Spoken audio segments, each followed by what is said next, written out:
How are you? Is everything fine? Hope so. How is your day? I hope it's great. So, today we have another amazing, interesting day, and I would like to share with you very nice, interesting information. Last time we were able to speak a little bit more about some emotional life hacks, and I wanted to continue about this, like how to keep it together and how to make your life happier and how to make your life more successful. So speaking on this topic, I wanted to speak on how to get motivated and be happy. So as I can see in most of our lives, we are all struggling with the same problems. And this problem is that we are receiving the things that we don't want and we are not getting the things that we want. If it goes for the first one, there's actually, well, okay, there's some things we can do, but most of the time, well, if for instance someone dies or there's an accident or an outbreak of coronavirus, there's not so much that we could do on our part to prevent that. Rather, maybe if you're a biologist that made the virus or something like that, maybe you could prevent it.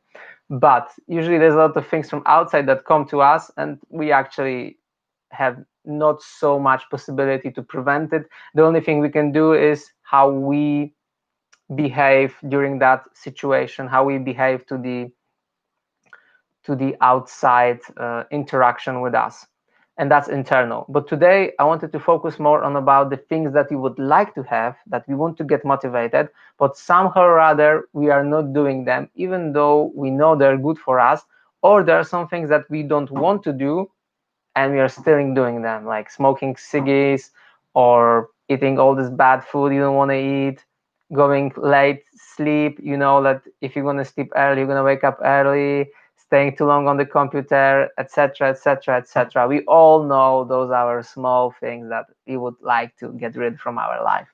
So as any doctor will tell you, it is not very smart to just treat the symptoms. One has to treat the core of the disease. And depending what kind of a disease is, there will be different treatment. But if it goes for us, our disease is that we don't understand who we actually are and what are we supposed to do here.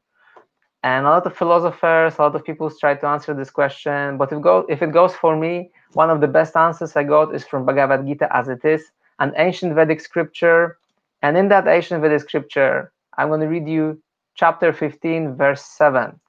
The living entities, that's us, in the conditioned world are my eternal fragmentary parts. Due to conditioned life, they are struggling very hard with the six senses, which include the mind. So let's get it again. They are struggling very hard with the six senses, which includes the mind. In Bhagavad Gita, one of the most important things that we get is the understanding that there is actually our body, which consists of the senses, and the senses eye, smell, touch, hearing, etc. And these senses, they always want something. They need some kind of level, and if they don't get this level, they will bother us. And the king of the senses, or the sixth sense, is the mind. The mind is absorbing everything, and the mind is an extremely powerful tool. Over the mind is our intelligence, and over the intelligence is our image or our false ego. What do we think we are? Where do we think we come from? We're American, we're Polish, we're Indian, we're Brazilian, we're Spanish, we're this, we're that. I'm a doctor, I'm a lawyer, you know, all these kind of things that we think we are, and this is who we are. No, it's a temporary manifestation of this body. In so-called coaching language, there is a word which is called metacognition. And if you're going to check in the dictionary metacognition, it literally means that one understands that his own thoughts are not himself, and one is able to clearly perceive his thoughts and emotions. So metacognition means that one understands that his mind, his body, is not him, but actually he's above it. So what are we? Well, a lot of people say that we are the soul, the eternal living soul. Not everyone agrees with that. So the term, which is also constructed as consciousness, we are consciousness inside the body. Consciousness is the thing that permeates all the body and gives us life.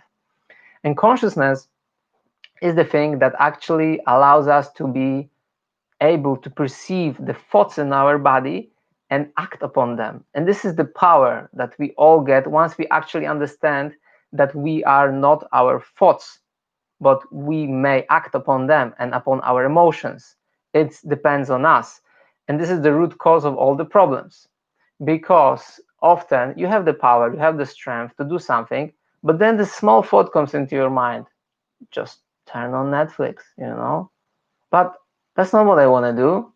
Yeah, but this is the point. The body and the mind, they just want to enjoy, and they want to use the minimum amount of energy to enjoy. So they will always take the easiest path, which takes the least amount of energy. So sitting in front of a TV like a couch potato watching Netflix is a perfect thing for the mind. But is it perfect for you?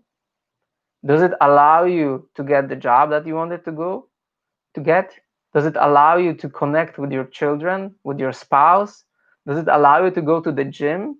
Does it help you to keep your plans or even practice whatever you wanted to do? No.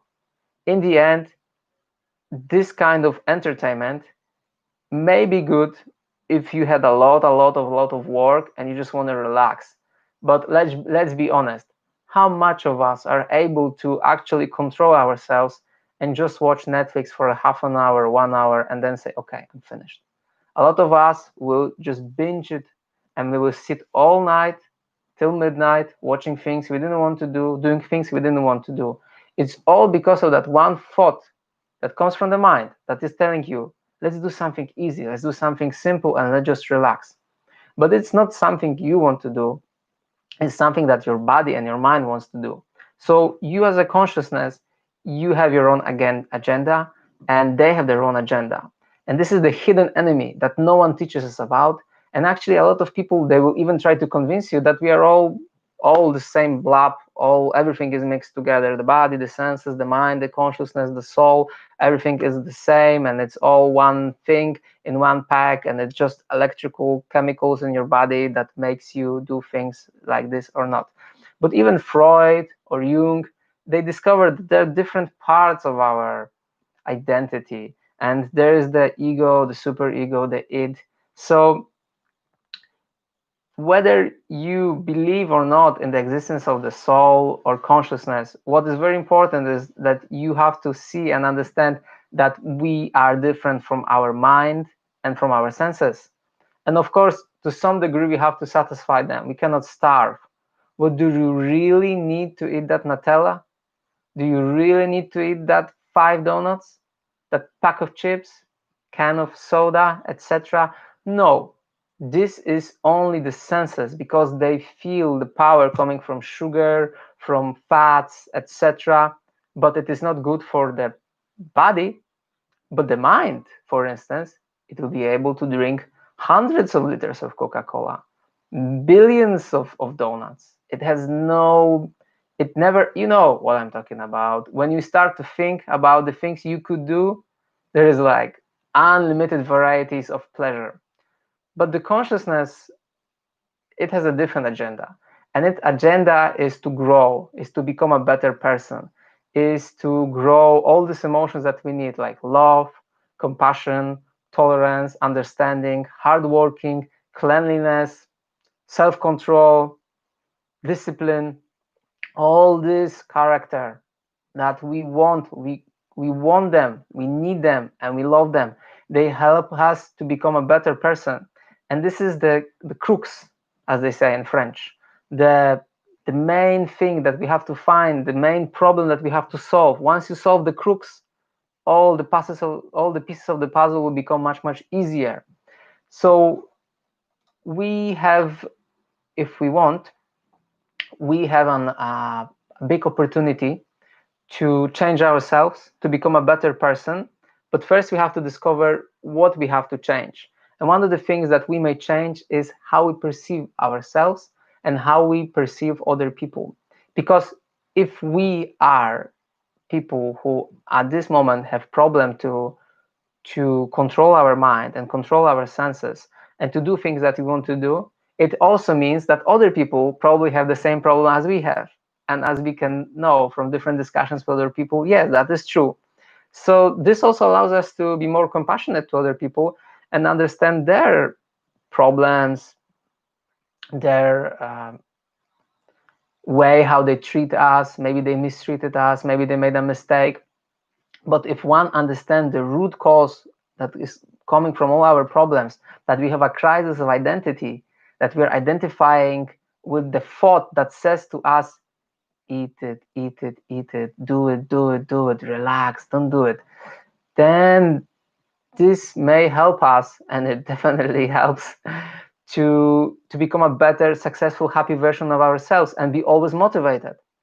Because once we go into this practice of understanding that we are not our own thoughts and that we are eternal and that actually we are beings that are always striving for happiness and for a higher self, a higher version of our own self, it starts an amazing journey. And together with my clients, this is what I always start with, is to help them identify where the problems, because it doesn't matter how well motivated, self-disciplined we are in our life.